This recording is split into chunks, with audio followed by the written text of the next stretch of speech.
Welcome to the Path of Exile 3.11 Gladiator, Bladestorm and Lacerate build guide. With 3.11 just around the corner, it makes sense to start going over some league start builds to kickstart your league experience and help you progress through the game's content. Now, what makes a build starter friendly? Well, in my opinion, for a build to be deemed starter friendly, it must be able to function off just rare drops that you find off enemies or through trading with other players. You can't have any specific uniques that make or break the build. Additionally, it should be able to function fine on a 4 link, progressively becoming more powerful as you upgrade to a 5 link and a 6 link. The build should also be able to function fine with only 3 labyrinths completed, with the 4th one providing a huge quality of life boost or a small power spike. And lastly, it has to be able to scale relatively smoothly into the ability to complete at the very least red tier maps, so that can be anything from tier 11 onwards. And finally, the build should also not have a ceiling, in the sense that it should be able to complete all content once you do have some currency invested into it, but not too much. I'd say that if you can invest a minimum of 1 EX or even 2, it should definitely be able to complete most content, if not all content, relatively well or to some degree of competency without too much trouble. For me, the point where I stop investing in a league starter build is when it can complete Awaken at 8 without too many deaths or too many complications. Now, something different with my build guide is that I have included 2 skills that we will be using for this character's progression, Bladestorm and Lacerate. Initially, we will be using Bladestorm once we obtain it from leveling in the axe all the way until we get to red tier maps, and then make the switch to Lacerate. This is because Bleed, especially paired with the Gladiator Ascendancy and some bleed notes on the tree, is vastly superior to Bladestorm's damage output after we have some key items and nodes unlocked. Lacerate is also a skill that improves in every way with gem levels, so we will level the gem in an offhand item as we play with Bladestorm. Bladestorm is very good right off the bat and will be superior to Lacerate until around the level 17 mark. At that point, you will most likely be in your level 80s and able to make the switch if you so desire. Personally, I don't really switch to Lacerate until I get a siege axe with the correct influence to be able to roll a 60% chance that Bleeds will inflict 100% more damage modifier, and that usually involves me delving a fair bit to obtain the correct fossils in order to fossil craft it. So, without further ado, let's begin the guide. Just a side note, I literally did and am continuing a playthrough in SSF with this build as the framework for my character, so it is certainly SSF friendly. On screen is my rather mediocre gear, where I have just started mapping and I have literally no problems with DPS or survivability thus far, even with the Delirium modifier available. Obviously, the key objective is to continuously improve the gear as I continue mapping, and if I was in a trade league, I would certainly buy a few minor upgrades with the currency I have accumulated in about 5 to 6 hours of gameplay.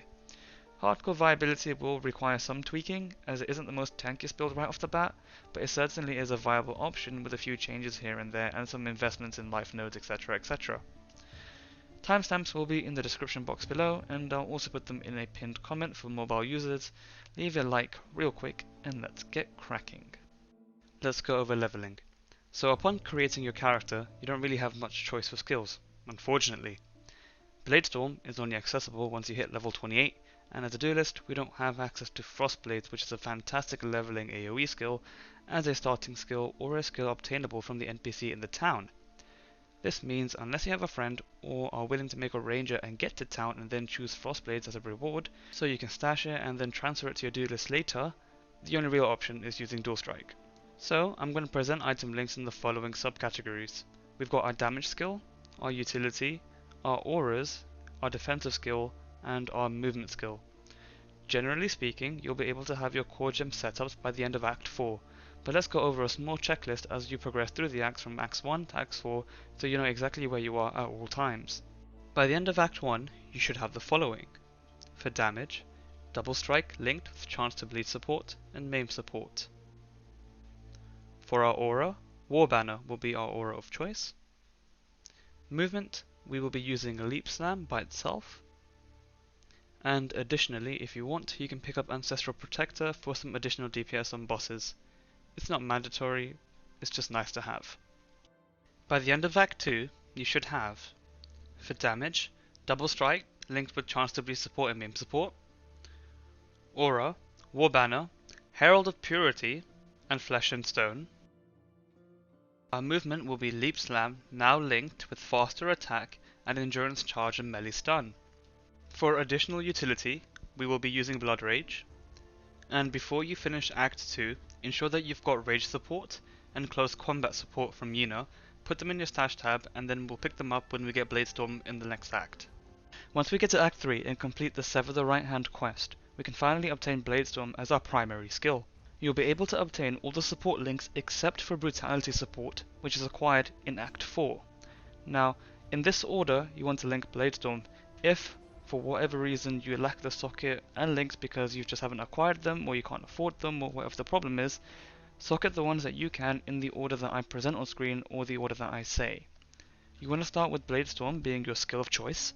We're going to then socket in Close Combat support, followed by Rage support, followed by Fortify support, followed by Brutality support, and then finally Impale support.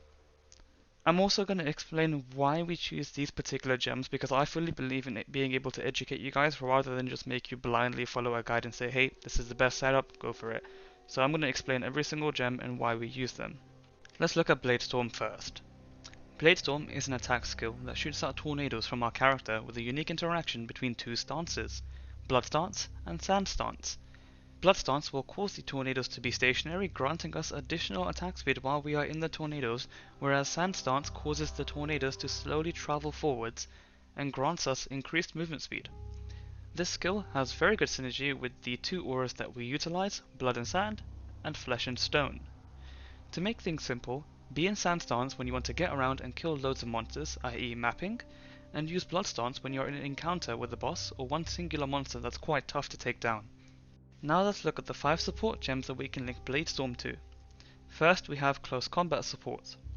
This support gem boosts our damage the closer we are to the enemies, which is perfect because the playstyle of Bladestorm is to essentially use a movement skill such as Leap Slam to get right into the middle of a pack of monsters, use Bladestorm, then hop away. This means we will get the full damage benefit from this support gem because our Bladestorms will be right next to the enemies. Close Combat support also gives us more attack speed and cast speed to travel skills that are not linked to it. This means that our Leap Slam becomes even faster, making movement that much more fluid after each Bladestorm and making it so we can become a Zoom Zoom speed demon very easily. Overall, a fantastic gem, not only for enhancing our own damage, but for making Leap Slam that much better. Next we have Rage support. This is essentially the rage mechanic present in the Berserker Ascendancy, but in a gem. It can ramp up to 50 stacks, with each stack providing us increased attack damage, attack speed, and movement speed. At the maximum of 50 stacks, we will have 50% increased attack damage, 25 increased attack speed, and 10% increased movement speed. Bladestorm scales very, very well with flat increases to attack damage and attack speed. This support gem grants us just that on top of the rage mechanic, making it an absolute monster of a support gem overall, assisting us in damage output and ability to move around the map. Just as a word of caution though, the rage stacks tend to diminish very quickly when not in combat. You will lose 1 rage stack for every 0.5 seconds when not in combat, so this skill gem will reward fast paced gameplay while being much less rewarding to those who are a lot slower at the game or prefer slower paced gameplay. Fortify support. Aside from increasing our overall damage output, the gem does provide us with a very important defensive buff, Fortify. Fortify is a buff that grants us 20% less damage taken from hits, but does not apply to any damage over time effects. Overall, it's a very powerful form of damage mitigation, and since we have it linked to Bladestorm, we will have it up for 100% of the time.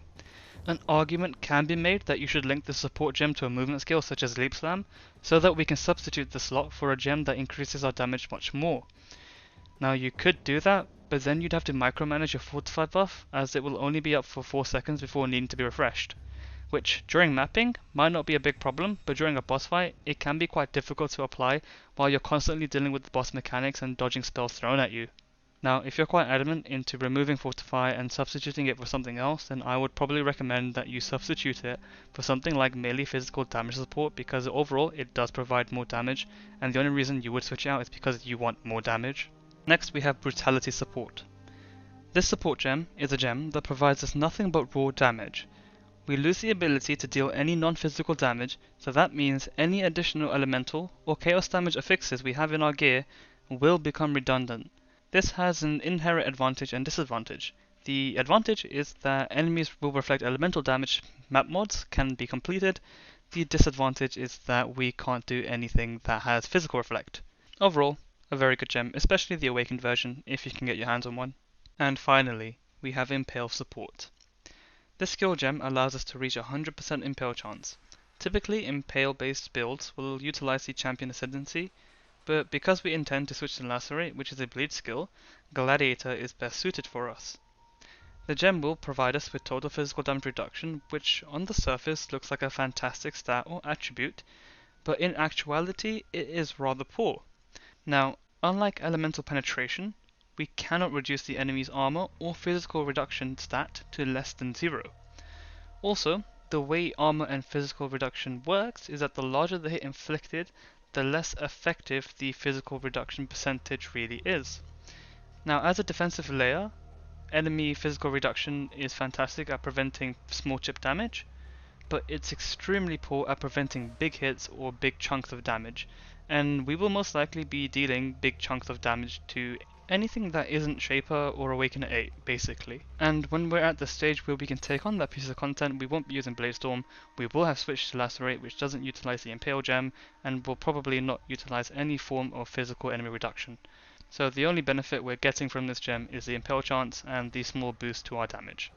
Now let's go over some very important defensive skills and auras. We can obtain all of our gems by the end of Act 4 once we've completed the library quest, but if for some reason you haven't, or just missed it, then after the Gisava fight at the end of Act 5 starting Act 6 we can obtain all our gems there. Now for this specific setup we're going to require a 4 socket item. I tend to use either the helmet, my gauntlets or my boots for this particular setup. So for defense, we will be utilizing Molten Shell, preferably the Val variant. To obtain the Val variant, you can use Val orbs on Molten Shell skill gems for a 25% chance of obtaining the Val variant, or alternatively, you can obtain them from any Val side areas during your playthrough. Typically, you would have a cast when damage taken support gem linked to a guard skill of your choice. This typically boils down to 3 choices like Steel Skin, Immortal Core, or Molten Shell. Now, because we are a build that utilizes armor very well and we do scale it to relatively high amounts because of being a pure physical melee damage build, we can take full benefit from the armor scaling of the base Molten Shell skill gem and the Val variant. Meaning, instead of doing what most people do is where you have Steel Skin or Immortal Core socketed in with cast when damage taken, we're going to link our cast when damage taken support gem to a curse instead, and manually always cast base Molten Shell and have the Val variant as a backup for when we take on trickier encounters. Now this sounds complicated, but let me just show you on screen to make things a little bit more easier to understand and comprehend. So the typical setup in a generic build would be having a cast when damage taken support gem linked to a guard skill of your choice, so typically Steel Skin or Immortal Core, and then you link that even further with something that enhances that guard skill even more, so something like increased duration for example, and then lastly you then socket in a Val Molten Shell. So now you have the main guard skill taking place whenever you take a significant amount of damage or a portion of damage to trigger it, and then as a backup you have the Val Molten Shell being able to be cast manually before you take a big hit or if you're about to encounter like a huge pack. What I'm suggesting you do is a little bit more different. What you're going to do is have a cast when damage taken support gem linked to a curse. So something like vulnerability if you want more offense, or enfeeble if you want a bit more defense. Now, just like how we would enhance a guard skill, we're going to enhance the duration of our curse skill with increased duration support, and then lastly we're going to have the Val Molten Shell socketed in after. Now what we're going to do is we're going to bind our left mouse button with the regular Molten Shell skill. This means that whenever we're walking or doing any sort of activity in game, we're going to be constantly popping a shell. Now because we have lots of armor from our base and even more when we pop our flasks, we're going to have a relatively strong shield, anywhere from around 600 to about 1000 starting off, which is relatively strong given that Steel Skin won't trigger unless you take damage. This is sort of like a preemptive shield, preventing damage from even happening in the first place. So overall, very strong. And then upon taking any sort of damage, we're going to just curse the enemy with either enfeeble or vulnerability or whatever curse you've decided. It could be Warlord's Mask, Poacher's Mark, it could be Assassin's Mark, anything you want really, it's up to personal preference. Now there is only one downside to the build, and it will require some work just to make sure that you don't have an interaction with cast when damage taken and Molten Shell. We want to cast Molten Shell freely. In order to do that, we need to make sure that our Val Molten Shell skill gem is above the criteria required to be linked to our cast when damage taken gem. That means you generally have to make sure that your Val Molten Shell is 3 levels higher than your Castman Damage Taken support gem is. However, we do need to make sure that our vulnerability or curse of choice is within the criteria of Castman Damage Taken, so ensure that Castman Damage Taken support gem and your curse are within 2 levels of each other. Hopefully that's cleared up this whole setup. I know it's a bit wordy, I know it's a bit lengthy, but hopefully you guys get the gist of it. It is a lot more powerful than just throwing on a simple Castman Damage Taken and Steel Skin, trust me. Next we have auras. For the most part, the auras that we start off with will be the same until endgame. However, we do switch them up a little. Let's first talk about the auras that we will always use. Flesh and Stone. This aura provides us with a powerful defensive layer, Blind. Any enemy within the radius of this aura while we are in Sandstance will be blinded. This reduces their hit chance by 50%. Any enemy that is outside of the aura will inflict less damage. While we are in Blood Stance, we will maim our targets on hit and deal increased damage to those maimed targets. Next we have Blood and Sand. This is another stance dancing aura that we utilize. Sand Stance allows us to cover more range with our Bladestorm and Lacerate skills at the cost of dealing less damage, whereas Blood Stance provides us with a significant damage boost at the cost of range. As well as this, Blood Stance also provides us with the ability to deal more bleeds, but that's a side effect of using Blood Stance with Bladestorm or Lacerate and not inherent of the actual aura. Therefore, that's why the general rule of thumb is to utilize Sand Stance for mapping and Blood Stance for bossing or dealing with any tough encounters. Now let's move on to talking about the auras that we will change on later depending on certain circumstances. So first we have Herald of Purity. This aura provides us with a flat damage buff and some minions that assist us in taking down enemies. We later switch to Pride, which provides us with a more buff, which is a lot stronger than just increased damage, but at the cost of having double the mana reservation cost. Therefore, I would only advise switching to Pride when you have either reduced mana cost crafts on your rings, or you've got a body armor that reduces mana on cost of a spell. Alternatively, you can also obtain an Ul's Uprising that has the line Pride reserves no mana, but this is an extremely high-end cost, and for those playing solo self-found, something that's really difficult to obtain due to the endgame nature of the boss. Next we have War Banner. We take this banner skill early on until we pick up Resolute Technique on the passive tree to help us with accuracy. We will switch this to Dread Banner when we have Resolute Technique, as the Impale chance is extremely helpful for when we are mapping with Bladestorm, and then optionally you can just drop it altogether or switch back to War Banner once you have switched to Lacerate. As a side bonus, it also decreases enemy hit chance, I'm talking about War Banner, and with 10% mana reservation, it's a small cost to our mana pool, so if you do have the mana pool for it, then definitely get it because it can only help you. Now for our movement skill and utility skill. You want a 4th socket item for our movement skill. Our movement skill of choice is Leap Slam. We socket this in with faster attacks so that we can Leap Slam quicker around the map. We then add in the support gem Endurance Charge on Stun. Leap Slam has the ability to stun if an enemy is on full HP. This means every time we leap into a pack, we get an endurance charge, or multiple endurance charges. This is a somewhat reliable way for us to gain 3 endurance charges, which translates to being tankier and harder to kill. It might not be the most reliable way to gain endurance charges on bosses, but it sure works for mapping. We then throw in an additional support gem link, Blood Magic Support. Given our already mana starved pool and expensive cost of Bladestorm or Lacerate, we can't really afford to use more mana than what we already have. One way to remedy this is to ensure that Leap Slam costs HP to use rather than MP, or mana. We do benefit from Life Leech in this build, so whatever the cost to use Leap Slam will be refunded when you land onto an enemy or packs of enemies, and the cost is minuscule anyway. I've yet to actually see someone deplete their life pool specifically by Leap Slamming. Our utility skill will be Blood Rage. This skill is literally invaluable, and I'm very well inclined to believe that it makes or breaks the build, at least very early on for sure. It gives us a huge spike in attack speed, life leech, and the ability to harvest, see what I did there, frenzy charges while we have the buff on slaying any enemies. This basically translates to increased attack speed, attack damage, and cast speed while we are mapping, which makes the build that much stronger and that much more fluid. The only downside is that we do unfortunately lose 4% of our maximum life and energy shield per second, but due to the fact that we will typically use this while in combat, our life leech will offset the loss in life fairly easily, and overall it's just a plus to use. Now let's quickly recap. We've discussed our main leveling and early to mid game skills, and even end game skills, and other skills that we utilized. Now we can talk about Lacerate, which is our true end game bread and butter skill. I haven't forgotten.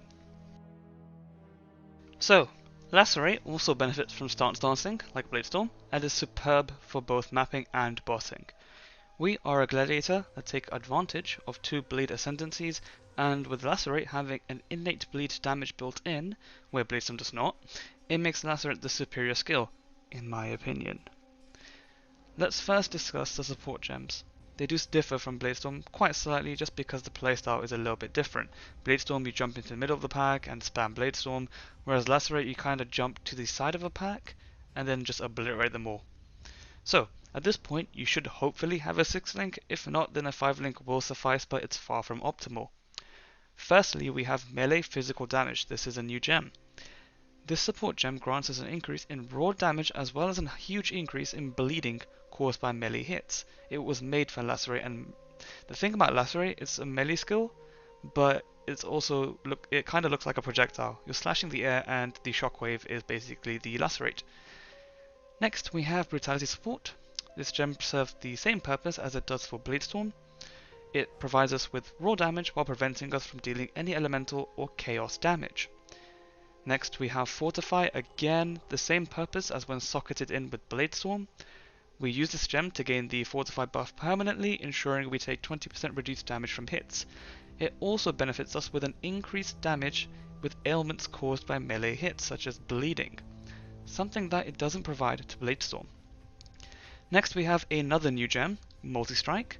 This is a fantastic skill gem, although it may feel clunky to use at first.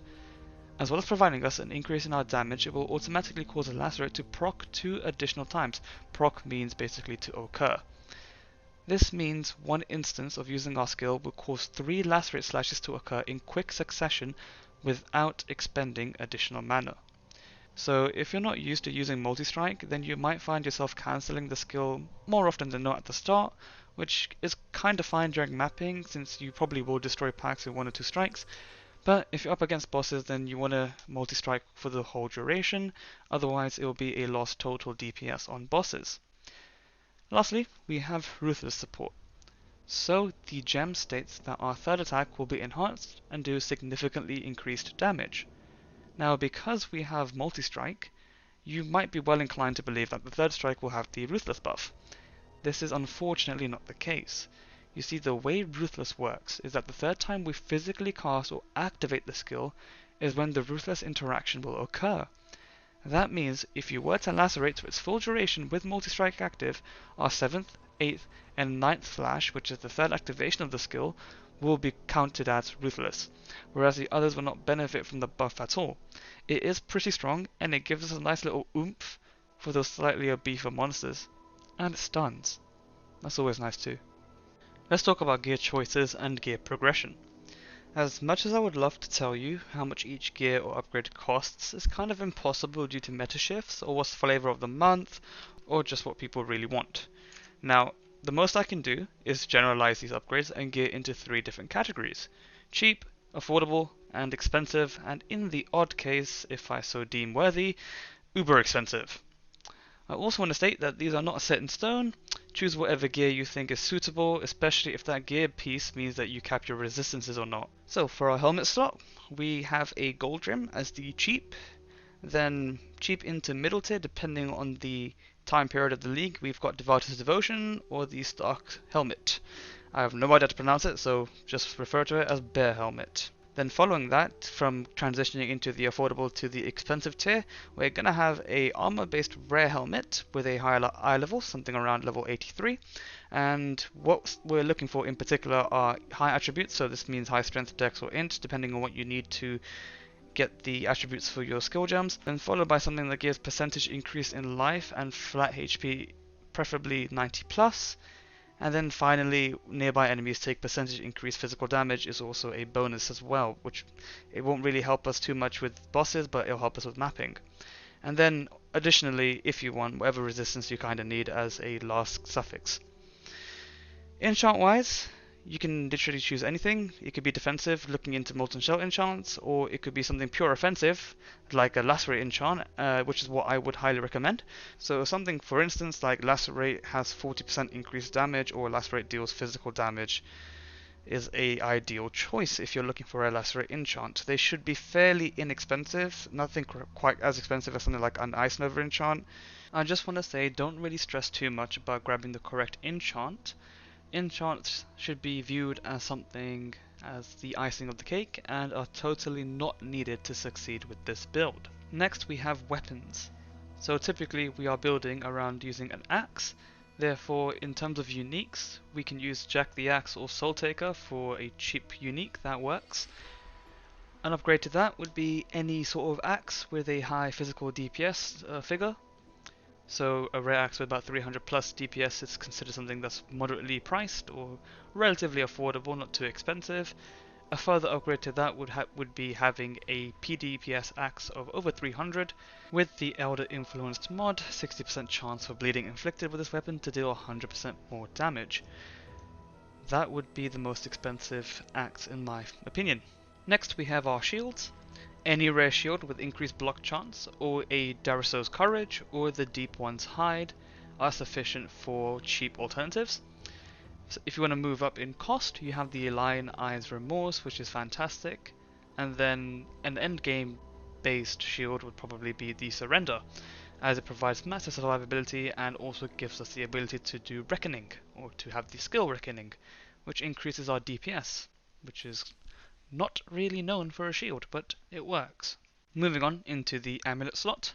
Typically this slot is reserved for the jewelry that provides the most DPS, however because we cannot crit and we're not really going down the crit route, we do lose those multipliers. Therefore, any rare amulet that covers our attribute needs and provides us with either life and energy shield, with of course the highest flat physical damage to attacks that we can get, is ideal. But for a cheap version, we can go with Astramentus, which is a huge bonus to all our attributes. Slipping into the more moderate cost slash somewhat affordable is the Impresence Amulet with the Vulnerability Affix, which allows us to socket vulnerability with Blasphemy support to curse all enemies around us automatically, and saves us from either manually casting it, rolling it on a ring, or using it with a cast when damage taken setup. Even though that is the setup we use, it's nicer to have it on an aura because then you can just curse them right off the bat without taking any damage.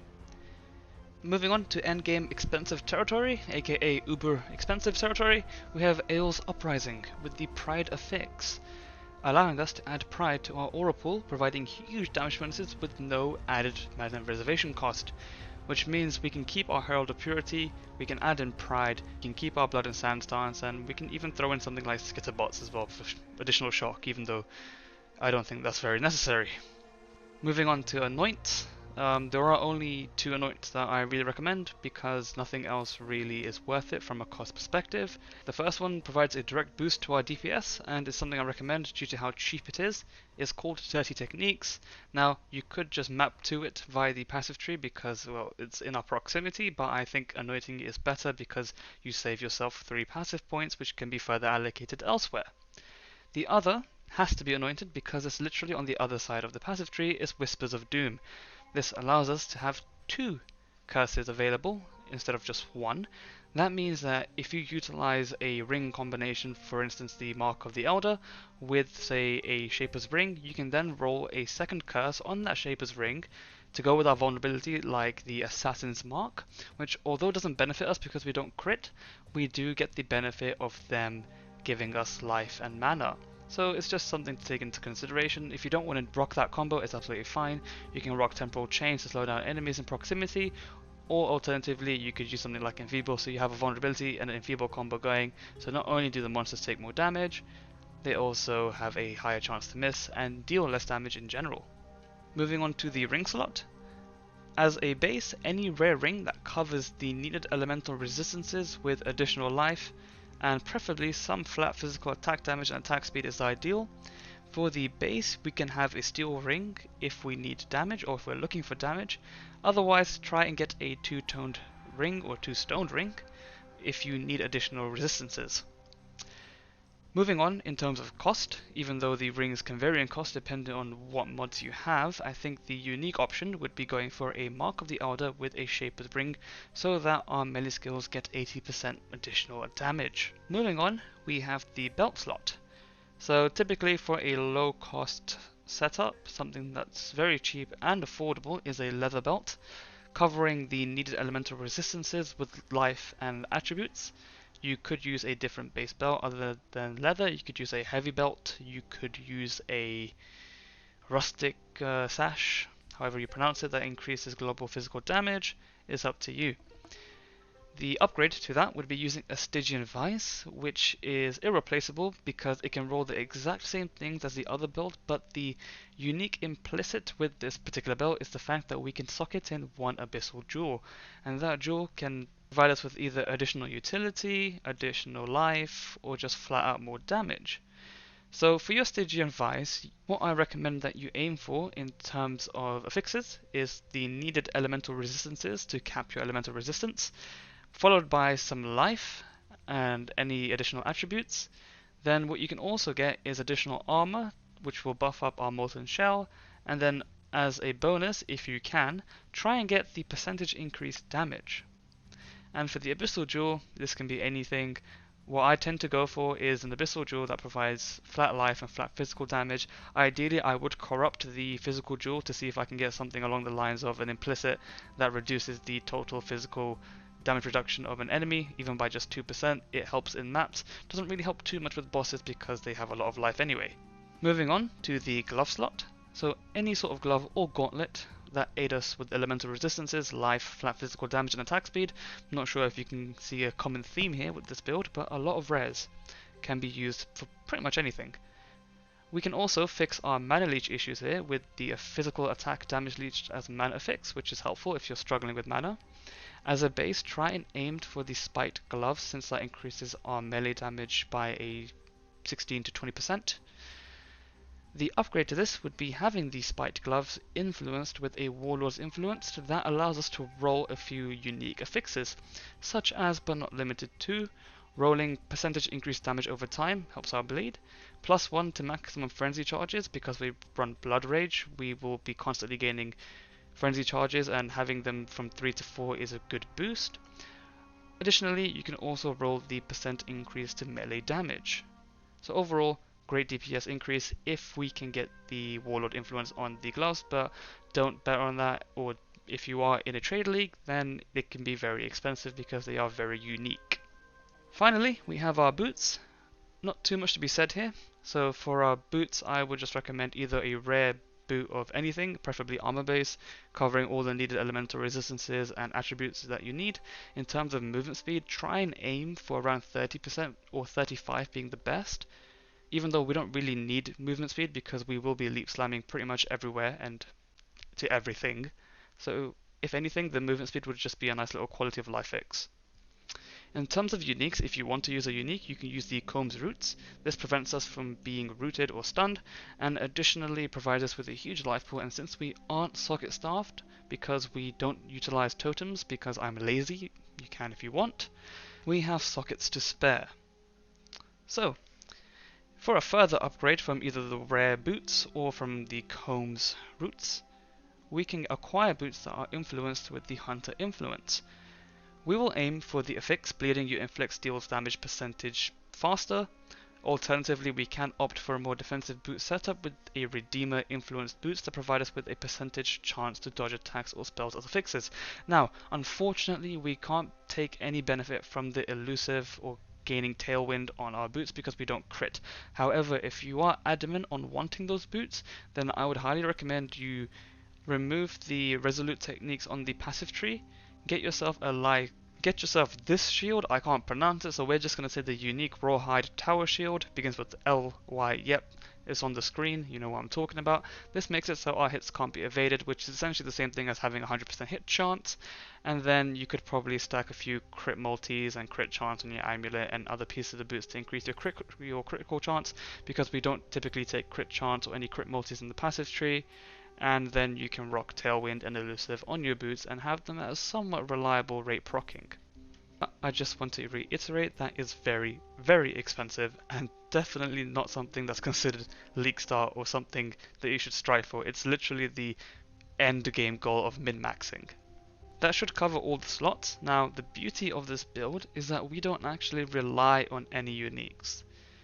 The only unique I would advise actively trying to obtain is the Surrender, as it not only increases our survivability massively with the block chance and giving us HP every time we block, but it also increases our DPS with Reckoning and counter-attacking. Literally any rare piece of equipment will do just fine for this build. This is why this build is such a fantastic League starter, because it doesn't require uniques and it can function fine. Hell, better than fine, it can function very well with just items off the ground, and you upgrade as you go along. That's the beauty, and that's why it's really, really friendly for SSF players. Right, thanks for sitting literally throughout this whole video. If you skipped, then I still thank you anyway for your time. Let's go through some frequently asked questions. First question, do I have to use Bladestorm and then switch to Lacerate? Can't I just use Lacerate right off the bat? Yes, absolutely. This is just the template I follow. You can do whatever you want and play how you see fit. It will work just fine. Another question, how do I sustain my mana? I'm always running out. So, either grab a mana leech node early on in the tree to help you out, use a mana flask, get physical damage is leached as mana on a jewel to sock in the passive tree, or the affix on your amulet or gloves. Or alternatively, grab rings with the minus mana cost affix on them, or for a cheap unique option you can grab the Praxis ring. Alternatively, if you're really boiling in cash, or if you got lucky and you got the base and you have loads of alterations and you want to roll for it, go ahead and grab yourself a Warlord chest base and look for the affix. The socketed attacks in this armor piece have a reduced mana cost. That's rather expensive, but will do the job just fine. Next question. What map mods should I avoid? I would avoid anything with physical reflect or cannot leech off monsters. Those two are just hella awful to deal with, so just scour the map and re-alch if you have to. Also, try and avoid anything that reduces our block chance, since that will make it easier to get taken out while we're mapping, but you can do them if you're feeling ballsy enough. The ones that you can't definitely do are the first two, anything with physical reflect or cannot leech off monsters. The cannot leech off monsters you can do if you use a mana flask, but that's just tedious and not really worth the effort or the stress. Next question. I keep dying even though I'm tanky. Help. Well, you're playing a melee build, and unfortunately at a disadvantage when it comes to dealing with projectiles or attacks or telegraphing these attacks. My advice is just keep moving. That's kind of what Metamorph League taught me, and same as Delirium. Just keep moving, try to never stop, move, attack, etc, etc. Next question. Can this build take on Cyrus 8 or the Uber Elder? Absolutely. Without much investment at all, you can easily reach about 1.3 to 1.5 million DPS while remaining extremely tanky with over 60% block chance. You can cap that at about 75 if you use a Rumi's concoction. No problem at all. And the final question, why this build instead of other League starters? My answer to that is that I find this build to be a jack of all trades. It's pretty decent at everything. Other League starters that come to mind are Tricksters that use Essence Drain and Contagion, which is, in my opinion, a better mapper, but worse at bossing. You also have Saboteurs going Ball Lightning Miners, which is the opposite, it's rather poor for mapping, but an absolute boss melter. So typically, if you want to choose a League starter or you're having difficulty choosing a League starter, first assess what kind of content you want to aim toward for the first few weeks or first month of the league. If you want to do bossing, then go for a miner. If you want to do mapping, then go for a Essence Drain Contagion Trickster. And if you're not sure, then just choose this build. It's a jack of all trades, it'll handle everything. But at the end of the day, choose what build makes the game more enjoyable for you. Fun is the number one key thing you should look for, and that's typically why not a lot of people play with miners, even though they destroy bosses with like less than 20 chaos invested. they're not fun to play. And that should wrap it up. If you guys have any further questions, feel free to comment down below. I'll do my best to answer them. Leave a like for this video if you managed to watch the whole damn thing. I applaud you, I honestly do. Subscribe for more future content. The league is going to start on the 19th of June. I will be streaming live on Twitch, and I will be uploading my progress. I intend to start with the Gladiator and work my way up all the way to endgame content. So I think that's something you guys might enjoy, seeing someone do it from a trading standpoint. I am currently playing just for jokes on a SSF account, which I've never really done, and I'm having a lot of fun with that. So maybe I'll upload what I managed to achieve in like a week of playing relatively casually at the SSF League or the SSF variant. Regardless, I will see you guys next time, and the path of building links will be can be found in the description box below. And I'll also type up some notes for you guys, so that if you don't really want to watch this video, or this is probably better said at the start of the video, but if you watched all this way, then enjoy the fact that you have a path of building at the very bottom with notes. I'll see you guys in the next one.